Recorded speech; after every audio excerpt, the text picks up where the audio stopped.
कैसे बा हो लगे आके खुले आम लेला दे बाधे रही टीता माम लेला न टाइम वेस्ट करो टेस्ट अभी टट के हेगा अरे टट के हेगा तनी देखी जरा आवा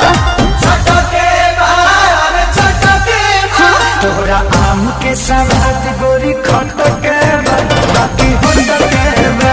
तोहरा आम के सवाद बड़ी खट के बा, बाकी हट के बा। तनी चिखा ना दो